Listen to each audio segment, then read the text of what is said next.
இங்க ஒரு magician stage மேலே ஒரு ஸ்ட்ராங்கான செவரை கட்டிட்டு ஆடியன்ஸ் கண்ணு முன்னால செவத்தோட இந்த பக்கமா பூந்து அந்த பக்கமா வரப்போறதா சொல்லி மேஜிக் பண்ணிட்டு இருக்காரு. அதுக்காக இவர் செவரு கிட்ட போய் நின்னதும் இவரோட ஆளுங்க ரெண்டு பக்கம் செவரையும் ஸ்கிரீனை வச்சு மறைச்சிடறாங்க. 10 செகண்ட் கழிச்சு அந்த ஸ்கிரீனை விளக்கணும்னு பார்த்தா இவர் செவரோட இன்னொரு பக்கம் நிக்கிறாரு. அதை பார்த்த மக்கள் எல்லாருமே வாயடிச்சு போயிடுறாங்க. சோ எல்லாருமே மறுபடியும் அந்த மேஜிக்கை செஞ்சு காட்ட சொல்றாங்க. அவரும் மறுபடியும் அந்த மேஜிக்கை செஞ்சு காட்டுறாரு.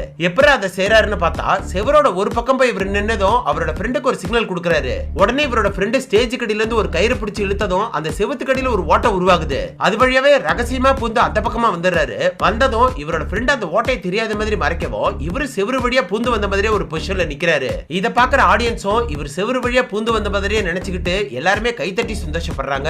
அப்படி இருக்க ஒரு நாள் ராஜா இவர் அவரோட அரண்மனைக்கே கூப்பிட்டு ஏதாவது மேஜிக் பண்ணி காட்ட சொல்றாரு. இவர் அங்க இருக்கிற எல்லார்கிட்டயும் ஒரு பேப்பரை கொடுத்து அவங்களுக்கு என்ன மேஜிக் வேணும்னு எழுதி காட்ட சொல்றாரு. அதுல ராணில இருந்து ராஜா வரைக்கும் எல்லாருமே அவங்களுக்கு பிடிச்ச மாதிரி எழுதி கொடுக்கறாங்க. அது எல்லாத்தையும் ஒரு பாக்ஸ்க்குள்ள வச்சுட்டு